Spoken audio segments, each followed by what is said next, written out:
দীপেন ভট্টাচার্য বাংলার অন্যতম লোকসঙ্গীত শিল্পী। তিনি তার মন বাউল প্রতিষ্ঠান থেকে বিভিন্ন বছরে তিনি যে কার্যক্রম রাখেন, এবছরও যথারীতি সেরকম একটি কার্যক্রম লোকসঙ্গীতের এই কার্যক্রম দুদিনের জন্য সম্পূর্ণ হলো। আজকে বর্ণপরিচয় এই অডিটোরিয়ামে এই প্রশিক্ষণ শিবির যিনি সম্পন্ন করলেন আমাদের প্রথিত যশা লোকসঙ্গীত শিল্পী তথা রবীন্দ্রভারতী বিশ্ববিদ্যালয়ের প্রাক্তন অধ্যাপক এবং এই লোকসঙ্গীতের তিনি বিভাগীয় প্রধান। তিনি এই শিবিরের সঙ্গে যুক্ত থেকে প্রতিটি ছাত্রছাত্রীকে আন্তরিকভাবে যেভাবে তিনি এই সঙ্গীত শেখালেন, গতকাল থেকে আমি তাদের এই সঙ্গীতের সঙ্গে আমি যুক্ত ছিলাম। আমি আপনাদেরকে এই সরাসরি আমি মাননীয় রঞ্জিত চক্রবর্তী, প্রফেসর রঞ্জিত চক্রবর্তী, লোকসঙ্গীত শিল্পী রঞ্জিত চক্রবর্তী, তাকে আমি ধরছি। তিনি তার যে অনুভূতি গতকাল থেকে আজ পর্যন্ত তার ছাত্রছাত্রীদের শিখিয়ে তিনি এই যে অনুভবটা লাভ করলেন, এই অনুভবটা তিনি আমাদের মধ্যে একটু প্রকাশ করবেন। আমি তাপসী ব্যানার্জি। আজকে দুদিন ধরে যে মন বাউল আয়োজিত যে লোকসঙ্গীতের কর্মশালা চলছে, যে ওয়ার্কশপ চলছে, সেখানে শ্রদ্ধেয় দীপেন ভট্টাচার্য মহাশয়ের আহ্বানে আসতে পেরেছি এবং এখানে এসে অনেক কিছু শিখলাম, অনেক কিছু জানলাম এবং চাইব আগামী দিনেও এরকম ধরনের অনেক ওয়ার্কশপ হোক, যাতে করে আগামী প্রজন্মের জন্য যেন এটা অনেক সুখকর হয়ে যায়। প্রথম কথা, আমার এই লোকসঙ্গীতের পরিচিতি আমার শ্রদ্ধেয় গুরু ডক্টর রঞ্জিত চক্রবর্তী স্যারের হাত ধরে। লোকসঙ্গীত কী জিনিস এটা আমার জানাই ছিল না, এবং লোকসঙ্গীতের প্রতি যে লোকসঙ্গীতটাকে চেনা, লোকসঙ্গীতের প্রতি যে ভালোবাসা, সেটা সম্পূর্ণ স্যারের হাত ধরে। আজকে বেশ কয়েক বছর ধরে আমি লোকসঙ্গীত শিখেছি স্যারের কাছে, মাঝখানে ডিটার্ড ছিলাম, কিন্তু লোকসঙ্গীতটাকে ভুলে যাইনি।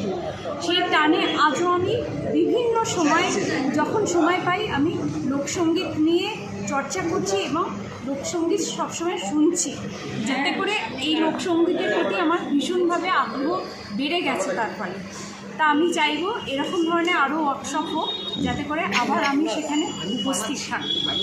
নমস্কার, ভালো থাকবেন। দিনে নতুন ছাত্রছাত্রীরা মানে এই লোকসঙ্গীতে চলে আসবেই। বর্তমানে শিল্পীরা অনেকেই আমার ছাত্র বা ছাত্রী, যারা বর্তমানে প্রতিষ্ঠিত।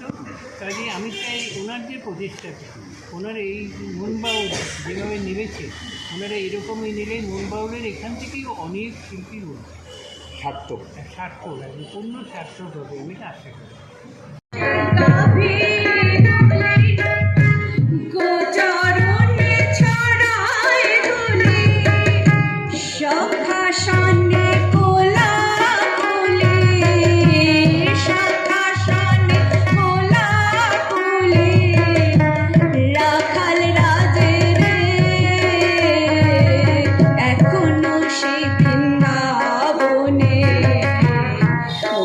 নাচে রে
একটা